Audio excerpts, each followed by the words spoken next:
Di video kali ini gue akan jelasin kenapa menurut gue kelas menengah akan hilang. Kita hidup di mana di dunia percepatan teknologi itu sangat amat cepat, di mana orang yang tidak dapat beradaptasi itu pasti akan ditinggal. Di sini gue pengen jelasin paling sederhana itu adalah polarisasi ekonomi yang akan terjadi.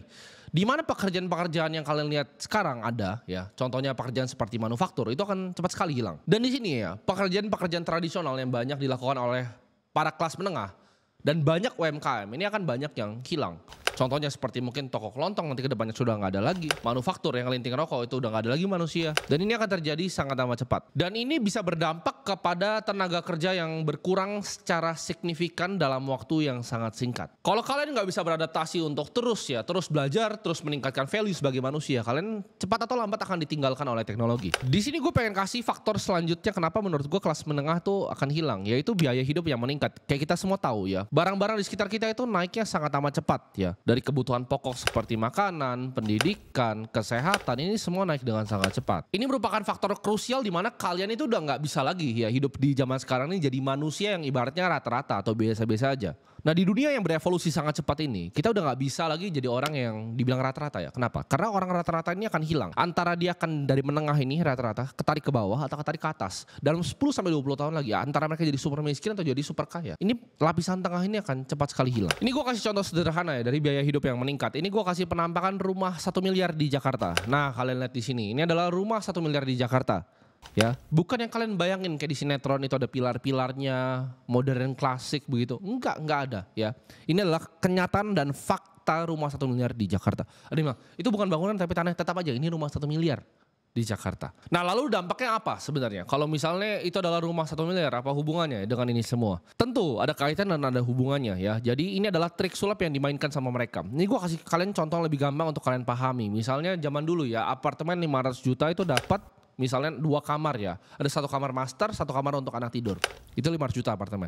Sekarang kalian cari apartemen 500 juta. Kalian akan dapat apa? Studio ya. Mungkin size-nya itu cuma 25 meter persegi atau 30 meter persegi. Itu kalian tidur nih di ranjang, di depan itu udah ada wastafel. Jadi itu yang mereka lakukan. Kesannya 500 juta tetap bisa beli apartemen. Tapi kalian diturunin ya standar hidupnya. Paham gak? Harganya mungkin bisa sama. Tapi standar hidupnya diturunkan. Dan ini akan turun terus. Mungkin kalau sekarang 30 meter persegi, 500 juta mungkin 5 tahun lagi atau 10 tahun lagi itu cuma 20 meter persegi. Dia mengecil terus ya. Jadi standard of living kita sebagai manusia itu diturunkan terus menerus dengan adanya kenaikan dari biaya hidup ini. Contoh lagi ya, kita pakai contoh bukan cuma properti tapi kendaraan. Zaman dulu 100 juta kalian bisa dapat Avanza baru, nyaman untuk keluarga ya, bisa berlima, bisa berenam, bisa bawa orang tua, bisa bawa anak-anak, nyaman di Avanza. Sekarang ketika kalian hanya punya uang 100 juta yang kalian bisa lakukan adalah apa? Apakah kalian bisa beli Avanza yang baru? Tidak. Uangnya sama nih 100 juta tapi kalian bisanya beli Brio bekas. Nah itu adalah penurunan standar hidup. Yang tadi nyaman pakai Avanza sekarang harus belinya Brio bekas. Yang tadinya 500 juta bisa dapat 2 bedroom, sekarang dapatnya apartemen kecil. Nah ini adalah fakta yang terjadi di lapangan. Kenapa gue bilangnya kelas menengah? Apakah ini hanya berdampak ke orang yang beli apartemen 500 juta? Tentu tidak. Kalian misalnya beli rumah ya 1 miliar tadi, anggaplah nilainya apresiasi nanti jadi 2 miliar ya. Di otak kalian untung 1 miliar, betul? Tapi di saat rumah kalian dari 1 miliar nyampe ke 2 miliar, kalian jual nih misalnya rumahnya 2 miliar, dapat cash nih 2 miliar rupiah, semua yang kalian belanjain di sekitar naiknya 2 kali lipat. Jadi kalian dapat apa sebenarnya? Coba gue tanya ke kalian. Rumah 1 miliar jadi 2 miliar, dijual dapat 2 miliar cash. Lalu semua barang-barang sekitar kalian, pendidikan naiknya udah 3 kali lipat, mobil naiknya udah 3 kali lipat, semuanya udah naik, consumer goods udah naik 3 kali lipat. Jadi bahkan pemilik aset pun, pemilik rumah pun itu nggak mendapat keuntungan yang signifikan. Kenapa? Karena semua barang di sekitar itu naik. Itu yang gue bilang bahaya sekali ya. Antara kelas menengah ini jadi paling miskin atau jadi paling kaya. Sekarang aja udah terpolarisasi kan. Ada yang si super kaya dan si super miskin. Itu akan lagi super kaya dan super miskin. Dan ini adalah faktor menarik juga. Ketika harga dari sewa dan juga harga pembelian rumah itu naik terus menerus dan pendapatan para kelas menengah ini nggak kunjung naik, akhirnya mereka nggak bisa punya hunian. Mereka nggak akan pernah bisa punya hunian. Dan akibatnya apa? Para kelas menengah ini nggak akan pernah bisa punya hunian yang dekat dengan kota. Mereka akan pilih misalnya kerjanya di Jakarta, mereka akan pilih hunian yang jauh sekali di Bogor misalnya. Untuk bisa dapetin rumah 250 sampai 300 juta. Mereka akan pilih commute ya selama 3 jam. Jadi berangkat itu 3 jam, pulang itu bisa 2,5 jam. Mereka akan pilih begitu setiap hari untuk mendapatkan hunian yang murah dengan hutang pula yang dicicil dengan KPR. Nah, ini jadi lingkaran setan. Kenapa? Karena secara well-being manusia ya, kita manusia itu ada risetnya. Kita manusia itu nggak bisa ya commute terus setiap hari selama itu. Produktivitas kita menurun, otomatis value kita yang kita bisa tingkatkan menurun. Waktu kita untuk belajar pun hal baru juga menurun karena habis di commute. Jadi ini adalah degradasi kecil yang dilakukan kepada kita. Zaman dulu orang tua bisa koar-koar. Oh, gue 300 juta bisa beli rumah, tinggal nabung deposito semuanya aman. Zaman sekarang nggak bisa seperti itu. 300 juta dapat rumah di Bogor, di pinggir di Bogor. Dan itu sulit sekali komit seperti itu. Orang tua bisa dapat di kota zaman dulu. Kita nggak bisa. Dan memang hidup zaman sekarang lebih susah dibanding zaman orang tua kita. Jauh lebih susah. Karena semua biaya hidupnya naik secara signifikan dan degradasi hidup itu dilakukan oleh para elit di atas. Kita di sini nggak cuma ngomong biaya tentang hunian atau mobil, pendidikan juga sama ya.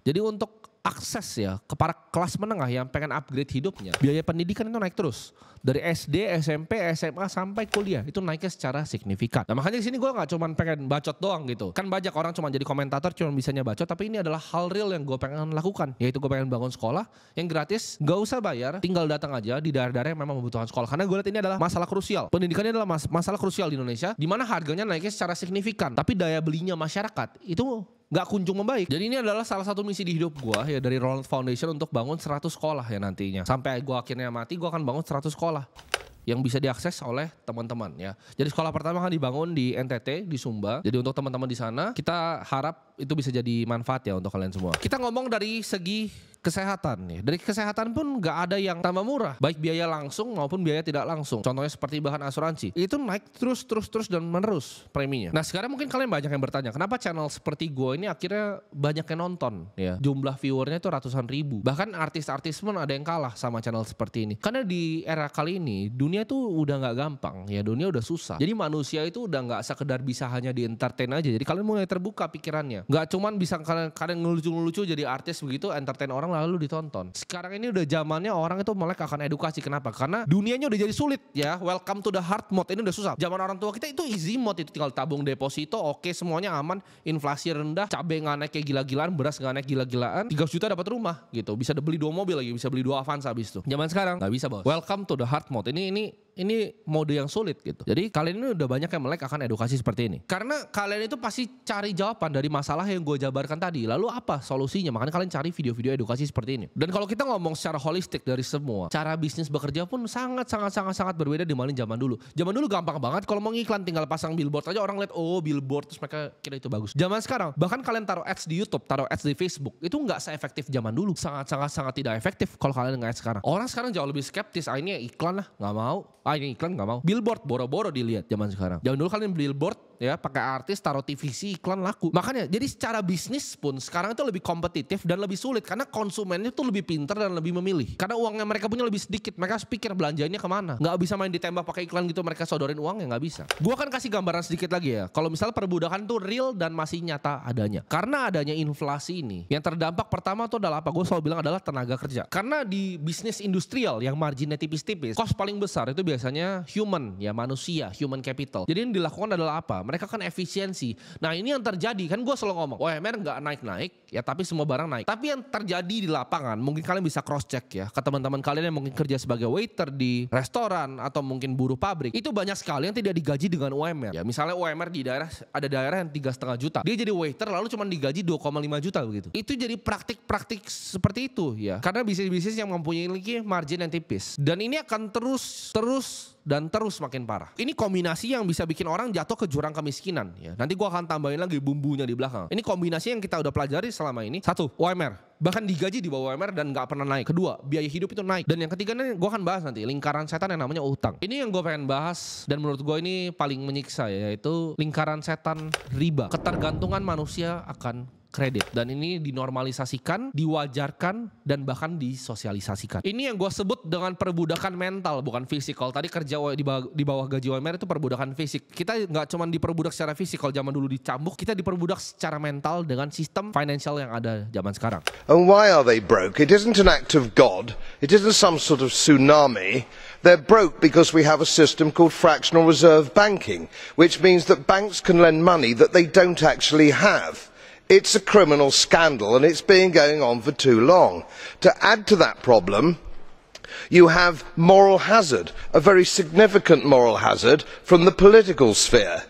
Kelas menengah itu diperbudak dengan hutang dan juga kredit. Untuk kalian bisa sekedar hidup ya, maintain kehidupan kalian aja ya, bayar anak sekolah kalian nggak telat ya, sekolahnya SPP sekolahnya, kalian bisa hidup dengan layak. Itu kalian bergantung sekali dengan namanya sistem kredit. Gue tahu detail karena gue punya banyak teman ya di bagian microfinancing, gue punya banyak teman juga di bagian pegadaian. Jadi ini adalah hal yang terjadi di dunia nyata. Bahkan contohnya ya, orang kan banyak yang misalnya gadai mereka punya handphone untuk mendapatkan uang. Di Lebaran ini uniknya, mereka itu ambil lagi handphonenya, cuman buat pamer di kampung, lalu mereka balik ke kota mereka gadain lagi. Kalian bayangin, itu behaviornya orang. Jadi ini sistem yang sangat menjebak kalian semua. Hidup harian, kebutuhan harian, mau makan di restoran, semuanya pakai kartu kredit dan ntar bunganya bayarnya nanti. Bayar bunganya aja, yang penting bayar bunganya aja, minimal bayar bunganya numpuk compounding terus. Di rate persenan yang bahkan kalian nggak ngerti cara hitungnya. Kalian bayangin, bayar kuliah pun ya, pendidikan kuliah pun sekarang ada disarankan pakai pinjol. Gue nggak mau sebut kampusnya apa, kalian cari sendiri di Google, ada kampus yang suruh mahasiswanya bayar UKT nyicil pakai pinjol. Lebih tepatnya pakai lembaga kredit non bank. Kalian bayangin ada kampus yang seperti itu. Jadi apakah kampus itu benar-benar memberikan kalian sebuah informasi ya pengen kalian jadi pinter, atau justru mau penjarain kalian di sistem ini? Lulus belum tentu dapat kerjaan, bayarnya pakai pinjol. Kalian pahami dulu di otak kalian. Lulus belum tentu dapat kerjaan,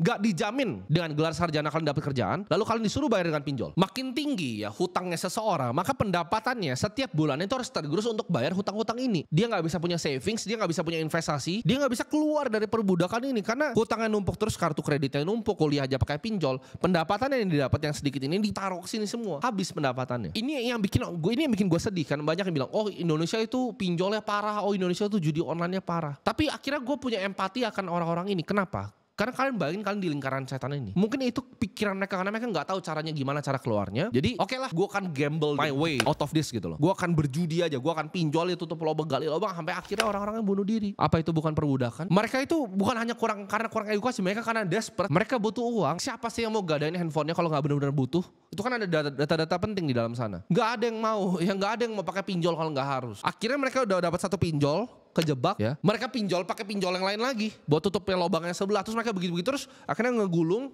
bunuh diri. Nah itu kenyataan fakta yang terjadi di masyarakat zaman sekarang. Apalagi untuk orang-orang yang nggak memiliki tabungan ya, hidupnya hari ke hari. Begitu ada situasi mendesak ya, keluarga sakit atau apa, harus memanfaatkan sistem riba ini lagi. Jadi ini perbudakan, semuanya perbudakan ini. Ini permainan para elit untuk perbudak kalian. Kalau zaman dulu tuh bisa dicambuk, kalian tuh perbudak pakai mental, pakai hutang, dihutangin semua kalian. Dan mereka cetak hutangnya dari mana? Tinggal ngetik. Nah, mereka tinggal ngetik, nyetak hutangnya. Gue mungkin satu-satunya orang di Indonesia yang ngomong finansial, yang ngomongnya anti riba. Hampir semuanya itu ngajarin, oh ini carain KPR ini. Gua nggak pernah saranin kalian untuk beli rumah pakai KPR. Kalau belum mampu beli pakai cash, sewa. Belum mampu beli pakai cash, sewa. Ingat ya. Gua nggak pernah saranin kalian untuk beli rumah nyicil pakai KPR. Tapi kan ini jadi punyaku sendiri. Kalau sewa bukan punyaku. Kata siapa rumah itu adalah punya kamu? Dari mana kamu tahu kalau rumah itu punya kamu? Kamu punya rumah, kamu punya tanah nih. Pemerintah mau bangun proyek strategis di situ, kamu digeser, kasih uang. Kalau kamu nggak mau kasih uang ke dia, kamu harus tuntut balik di pengadilan. Semua sistem ini tuh kalau jadi ini kita naik level sedikit. Nanti kalau kalian nyampe akan di level tertentu, kalian akan paham, nggak ada yang kalian benar-benar punyai di dunia ini, ya. Rumah itu bukan punya kalian, tapi kan sertifikatnya punya aku. Bukan, ya. Lu coba aja bikin masalah sedikit sama pemerintah, ya. Lu bisa diserang pakai macam-macam. Pakai lu melakukan ilegal di rumahnya, lu disita rumahnya. Banyak banget caranya ya. Bahkan misalnya, ini rumah bapak lu sendiri gitu. Rumah bapak lu misalnya harga 5 miliar gitu. Ini lu tinggal di situ sama dia dari kecil sampai gede, anak-anak lu juga tinggal dari kecil sampai gede di rumah bapak lu ini 5 miliar. Ketika diwariskan ke lu harus bayar terus tuh pajaknya. Dan suatu saat lu enggak mampu bayar pajak, kayak yang terjadi, rumahnya diambil. Jadi dunia ini cara kerjanya enggak ada yang adil. Kalian harus paham cara kerja dunia ini. Jadi kalau kalian belum benar-benar mampu untuk beli rumah, jangan KPR, jangan dipaksa ya. Sewa aja, nggak ada salahnya. Kalian punya mobilitas juga, jadi kalian nggak harus tancepin kalian punya tiang di satu tempat. Jangan kalian pikir, oh gue mau karena rumah gue mau jauh dari kota, gue mau di Bogor, tau-taunya kominnya 3 jam dan nggak nyaman. Mendingan lu cari kosan di kota, ya. Jangan kebanyakan gaya, cuma buat pamer ke tetangga kalau lu punya rumah, nggak ada penting, nggak ada yang peduli sama lu. Hanya lu sendiri yang peduli sama diri lu sendiri, ya. Ini gue akan kasih step sederhana untuk kalian bisa keluar dari hal-hal ini. Kalau kalian punya jerat hutang dalam format apapun, selesaikan itu pertama, ya. Jangan pikir investasi, jangan pikir nabung, jangan ikutin ajaran-ajaran financial advisor ya. Mereka bilang, oh nanti hutang segini buat tabung, enggak. Habisin dulu, ribanya habisin.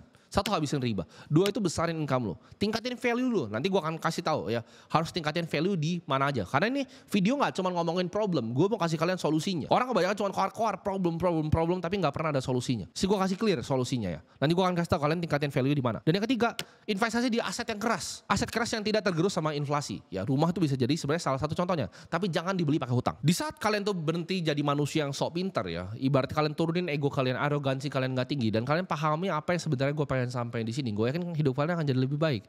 Karena penyakitnya orang tuh kadang bukan cuma bodoh, tapi mereka arogan. Mereka pikir mereka lebih tahu dibandingin jauh lebih kaya dari mereka. Enggak, lu nggak lebih tahu dibandingin jauh lebih kaya dari lu. Itu adalah delusi orang miskin. Mereka pikir mereka pintar. Dan itu yang ditanamin, itu psyop yang dilakuin. Biar kalian mikir, oh ya gue miskin, gue jadi filsuf aja begitu. Itu yang ditanamin. Itu yang mereka mau kalian pikir, kalian miskin dan kalian pintar. Nah, itu kombinasi paling berbahaya. Karena kalian gak akan ngapa-ngapain. Kalian akan jadi sampah masyarakat yang gak pernah ngapa-ngapain. Dunia ini, gue akan gambarin ke depannya, itu akan sangat distopia. Gue bilang tadi, cara mereka mainin psyopnya, ya mereka pengen kalian, itu kalian pahami ini. Mereka pengen kalian turunin terus, degradasi terus standar of living kalian. Jadi awal tadi 5 juta tuh dapat apartemen yang 2 bedroom, sekarang dapatnya studio. Nextnya kalian dapat 3x3 kayak kamar kos, ada kecoa di dalamnya, kalian disuruh makan kecoa. Ya, dengan VR headset kalian nanti begini. Ini lu lihat video ini ya. Video ini dibuat tahun 2024. Lu nonton nanti. Tahun 2034 lu nonton video ini ya. Itu orang-orang kan tinggal di kamar kos yang sangat kecil, udah kayak penjara, terus pakai VR kalian berhadap kalian di Swiss sambil makan kecoa. Dunia ini akan ke sana. Ya, dunia ini akan sangat distopia untuk orang-orang yang kelas menengah ini. Standar hidup kalian akan didegradasi sangat rendah. Kenapa gue bisa tahu seperti ini? Karena ini bukti distopia real. Ya, gue kemarin ngelihat, gue lagi jalan ke satu tempat di daerah Bitung. Lalu tuh ada billboard di sana, ya. Ada billboard tulisannya seperti ini. Ini promosi, gue lupa ini provider apa, dia bilang seperti ini. Ini ada paket khusus, ya. Ini promosi billboardnya paket khusus 2.000 rupiah untuk 3 jam scrolling TikTok. Lu bisa bayangin gak? Lu membayar sesuatu untuk buang 3 jam waktu hidup lu scrolling hal gak berguna. Coba gue kasih paham lagi promonya. Bayar 2.000 rupiah, iya murah. 2.000 rupiah untuk 3 jam scrolling TikTok. Kenapa dia bisa sampai iklanin di billboard gitu? Ada marketnya berarti. Who in the right mind mau buang waktu 3 jam untuk scrolling TikTok dan bayar 2.000? Kalian bisa bayangin gak? Ini yang mereka coba lakukan ke kalian. Kalian dikasih TikTok, dikasih handphone, terus jadi orang bego. Terus nextnya nanti pakai VR gitu. Ini akan tambah parah, percayalah, akan tambah parah standarnya. Kalian harus dari sekarang mulai belajar untuk sadar dan mulai petain hidup kalian. Karena kalau tidak, ya itu solusinya tadi. Kalian akan jadi yang pakai VR headset di kamar 3x3 makanin kecoa. Kalian harus ada api di dalam diri kalian yang sadar bahwa ini bukanlah hidup yang layak untuk dijalankan. Ini bukanlah hidup yang gue mau. Kalian harusnya marah. Ya, marah sama diri kalian sendiri. Kenapa ini realita yang gue akan menujunya ke sini? Dengan hidup gue sekarang, kalian lihat kondisi kalian duduk di mana lagi nonton video ini, kalian lihat sekeliling kalian. Apakah hidup ini adalah yang gue mau? Kalian harusnya marah sama diri kalian sendiri. Kalian harusnya kecewa sama diri kalian sendiri. Masa kalian mau seumur hidup jadi manusia gagal yang gak ada gunanya untuk masyarakat lain? Kalian bahkan dalam jalan untuk menuju makan kecoa dan kalian gak peduli. Gue gak bilang kalian semua di sini tuh pecundang untuk menghina kalian, tapi gue peduli sama kalian karena gue yakin 99% dari kalian yang nonton video ini, 99% angkanya akan digantikan oleh robot dan AI. Dengar omongan gue, 99% dari kalian akan digantikan dengan robot dan AI. Gue selalu ngomong ini, pertama kali gue ketemu Sora, ya itu OpenAI yang bikin video. Gue langsung bilang itu ke orang-orang kamera di belakang, ini kalian udah gak ada kerjaan lagi bentar lagi. Ya, mereka udah mulai pitching ke Hollywood, Sora itu. Jadi percayalah, teknologi akan datang sangat cepat. Banyak miskonsepsi tentang AI yang gue lihat. Oh tapi kan graphic designer kata lu bisa gantiin AI, tapi kan orang justru memanfaatkan itu. Goblok, ini AI itu masih zaman kayak IBM zaman dulu, ketika komputer itu segede kantor gue kali itu komputernya. Jadi komputer segede kantor gue. Ini GPT-4, ini masih versi IBM komputer segede gitu. Lu bisa bayangin versi MacBooknya apa? Ketika udah GPT-11, GPT-13, GPT-20, lu udah gak ada gunanya lagi gitu. Ini masih versi awal nih, kalau HP itu masih yang batokan begini loh. Yang ada antenanya panjang. Belum iPhone yang bisa facial recognition. Ini masih versi sangat awal dari revolusi AI. Kalian kalau gak bisa jadi manusia yang punya skill set yang unik, yang gak bisa digantikan oleh AI, apa yang terjadi? Ketika buruh pabrik itu udah lagi gak dibutuhkan, ketika semuanya udah pakai robot, kalian cari aja Figure Robotics, kalian cari itu. Seberapa canggih itu sekarang. Mereka bisa otonomus tanpa diprogram, pakai AI ngangkat-ngangkat box sendiri. Itu akan diganti semua, yang linting rokok itu akan diganti semua. Yang manufaktur mobil akan diganti semua. Dari hulu ke hilir, manusia yang gak berguna ini akan di-cut semua. Dan menurut lo, apa yang akan para elit di atas lakukan ke kalian. Di saat semua ini bisa diganti dengan robot ya, dan lu tuh cuma ngabisin makanan dan bikin polusi dan cuma ngedemo minta UMR naik, sedangkan robot ini nggak pernah demo. Robot ini nggak pernah demo, kerja 24 jam, nggak pernah minta cuti, nggak pernah minta istirahat, nggak pernah minta tidur. Sedangkan lu mintanya THR, lu minta segala macam. Apa yang akan dilakukan? Lu akan disikat, lu akan disuruh makan kecoa di kamar 3x3. Ini akan terjadi. Semua permainan itu akan berubah ya, permainan energi itu akan berubah. Ini gue akan ngomong di sini pertama, Cina itu akan banjirin seluruh masyarakat dengan BYD-nya. Mau dari Indonesia, mau dari Vietnam, Thailand, Kamboja, semua akan dibanjirin nanti dengan BYD yang murahnya. Karena dia akan genjot terus nikel. Dia akan bangun smelter-smelternya untuk bangun nikel tipe 2 yang bisa bikin baterai. Karena untuk bikin baterai kalian perlu lithium ion dan perlu nikel juga. Jadi dia akan kuasai nih market nikel. Dan ini renewable energy juga marketnya akan berubah ke depannya. Kita harus paham akan ini. Dari ujung ke ujung, assembly line mobil itu akan berubah semua dengan robot. Jadi yang kerja tadi di manufaktur akan hilang semua pekerjaannya. Nah yang gue fokuskan dengan hal ini apa? Ini solusi untuk gue pribadi. Yang gue lakukan adalah gue cari ya solusi untuk renewable energy itu apa. Salah satunya paling efisien di Indonesia adalah PLTA. Jadi yang gue lakukan adalah gue cari ya sampai ke Bengkulu. Gue lihat topografinya mana, gue bisa bangun di mana bendungan untuk ciptakan listrik yang renewable. Jadi buat kalian yang berpikir, oh ini dia begini-begini, enggak. Banyak yang gue kerjakan di belakang yang kalian nggak ngerti, kalian nggak paham dan kalian nggak ngerti. Dan dunia ini akan ke arah sana. Orang yang punya energi akan kuasain dunia ini. Kalian di sini masih ngapain? Masih nyeruput kopi sambil scrolling tadi. Kota 2000 untuk 3 jam cewek joget-joget. Kalau kalian tanya, Timothy apa yang kalian lakukan? Ini video ini gue syuting hari Sabtu pagi. Ya, apa yang lo lakukan saat bangun tidur? Kerja. Apa yang lo lakukan sebelum tidur? Kerja. Dan kerja. Karena antara gue itu jadi upper class society tadi dengan manfaatin semua teknologi AI, crypto, renewable energy, atau gue jadi yang paling bawah. Ya, gue gak mau jadi yang paling bawah. Gue mau jadi yang upper class society dalam waktu 10 tahun lagi. Jadi gue lakukan kerja. Gak ada lagi kerja 12 jam sehari. Kerja gue 16 jam sehari. Gak ada lagi kerja cuma 5 hari ya. Lu tanya orang-orang kerja sama gue, ada liburan gak? Gue gak ada. Mau gue kelihatannya liburan lagi di kapal, gue kerja di handphone. Kerja. Gue mulai kerja sebelum gue merem, gue kerja. Kalau kalian masih hidupnya kayak pecundang, gak ada senang-senang. Oh tapi lu kan masih ada itu bang, masih clubbing. Gue clubbing tuh ngelihat ya. Gue ngeliat mana yang potensial, lalu gue injek saham di sana. Gak ada yang gue lakukan tuh main-main. Sedikit pun yang gue lakukan itu gak ada yang main-main. Jadi kalian bayangin aja yang tadi gue bilang. Ketika para elit yang di atas ini, yang sangat sedikit ini, melihat kalian yang banyak yang gak berguna ini, kerjanya cuma demo dan ngerusuh. What will they do to you? Kalian renungin ini baik-baik ya. Karena ini penting untuk kalian pahami. Kalian renungin baik-baik. Apa yang akan mereka lakukan ke kalian? Hanya manusia yang punya kapasitas yang lebih untuk bisa survive di dunia yang kejam ini. Nah ini gue akan bocorin ya. Mungkin 4 industri yang kalian bisa pelajari.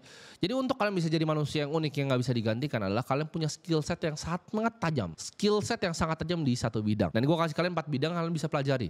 Kalau kalian mau survive ke depannya. Yang pertama udah pasti di bidang AI. Figure out gimana cara kalian bisa manfaatin AI untuk memperbaiki hidup banyak orang. Contohnya sederhana. Kalau kalian bisa manfaatin AI, kalian ngerti cara bikin chatbotnya segala macam. Kalian bisa datang ke perusahaan-perusahaan ya. Perusahaan-perusahaan yang punya tim sales. Kalian bisa rapihin tim salesnya pakai AI. Lebih efisien dibanding orang-orang yang kerja sama mereka. Itu kalian bisa mendapatkan uang yang sangat luar biasa besar. Yang kedua, kalian bisa lihat industri ya. Industri terbarukan dari finance yaitu Web3 ya. Distributed finance, blockchain dan juga crypto. Ini juga industri yang sangat menarik. Ketiga itu biotech ya, longevity. Orang itu mau lihat hidupnya lebih panjang. Ini biotech. Dan keempat di Indonesia adalah renewable energy. Kalian pilih satu ya, saran gue. Salah satu dari 4 ini. Kalau kalian misalnya jagonya coding, kalian ngerti machine learning, neural network, kalian ke AI. Kalau kalian tertarik banget sama teknologi, gak ada gabungannya sama finance, kalian bisa kerja di crypto. Kalau kalian tertarik teknologi, ada gabungannya sama biologi, ya kalian suka banget dari kecil tuh suka belajar biologi juga. Kalian suka tentang science ya, kalian mau pelajari tentang vaksin segala macam, kalian bisa ke biotech. Dan terakhir renewable energy ya. Kita lihat baterai, nikel, bikin PLTA yang lebih modern segala macam. Itu bisa jadi target kalian untuk belajar. Industri udah gue jabarin di sini, tapi kesannya susah banget, kayaknya gue nggak bisa. Ya itu memang welcome. Ya, selamat datang di dunia yang kejam ini. Either lu mau belajar atau terserah. Lu mau lanjutin yang lu kerjain aja. Lu jadi graphic designer aja sana. 5 tahun lagi hilang semua kalian. Graphic designer satu dunia ini 5 tahun lagi hilang semua. Karena kalian gak bisa lebih kreatif dibanding AI ya. Jadi mending kalian jadi orang di belakang AI-nya dibanding di depan. Yang sekarang katanya mempergunakan AI. Ini gue akan bocorin ya seberapa distopia dunia ini akan ada. Di sini gue mau kasih bocoran lagi sedikit. Seberapa distopia kira-kira dunia ini ya. Bersyukur kalian ya sekarang masih bisa travel ya pakai pesawat. Kedepannya akan sangat-sangat sulit untuk kalian pakai pesawat. Kenapa? Karena mereka akan mainkan yang namanya carbon credit. Ini gue sharing karena gue udah pelajarin dan gue juga sempat cari-cari tentang industrinya ya. Jadi tahun 2021 ya peraturan pemerintah tahun 98 itu meregulasi tentang yang namanya carbon credit. Nah carbon credit ini akan dimanfaatkan untuk melawan kalian nantinya ya. Jadi kalau sekarang tuh masih dipakai bursa karbon tuh untuk perusahaan-perusahaan besar. Jadi kalau kalian punya hutan, reboisasi dan lain-lain, kalian bisa offset ke orang-orang yang ngeluarin carbon credit. Ngeluarin karbon gitu ya. Jadi ibaratnya simpel lagi nih. Perusahaan yang rusak lingkungan itu di offset sama orang-orang yang punya hutan. Sederhana, hutan, sawah, atau hal-hal yang hijau. Dengan carbon offset ini bisa beli emisi karbon ibaratnya untuk nutupin mereka punya pengeluaran karbon. Di sini kalian lihat masa depan ya. Dalam 10 sampai 20 tahun lagi, kalian akan lihat bahwa kalian secara individual akan dibatasin pengeluaran karbonnya, ya. Jadi orang kaya itu bisa punya hutan nanti, ya bisa dia beli, bisa di carbon offset. Sedangkan kalian nggak bisa. Kalian cuma bisa tanam pohon kecil kalian tuh di apartemen kalian dan nggak bisa naik pesawat. Oh ini kalian nggak boleh keluarin karbon sini. Kalian nggak offset karbonnya. Akan sampai separah itu dunia ini. Ya, dan ini kan semua dikontrol. Kenapa juga dibanjirin tadi? Agendanya apa mau dibanjirin listrik seperti itu? Kalau di Cina kalian datang ke Chongqing semuanya udah listrik. Kenapa begitu di Cina? Mau macam-macam kalian satu tombol. Berhenti mobil kalian, ya nggak bisa kabur. Jadi dunia ini makin dikontrol, ya makin distopia, makin sulit ke depannya, makin kompetitif dan orang-orang makin pintar juga. Fokus di 4 industri tadi yang gue kasih. Dan ini gue pengen tutup video yang ini ya dengan kata-kata dari Plato. Tidak ada orang yang lebih dibenci dibanding dia yang mengutarakan tentang kebenaran. Dan gue gak pernah takut untuk mengutarakan kebenaran untuk kalian. Karena kenapa? Gue jujur, gue gak pengen ngeliat kalian tadi di kamar 3x3 makan kecoa. Mau kalian semua di sini yang nonton video kali ini bisa dapat hidup yang lebih baik. Dan gue keras di sini bukan karena gue benci kalian, tapi gue peduli sama kalian.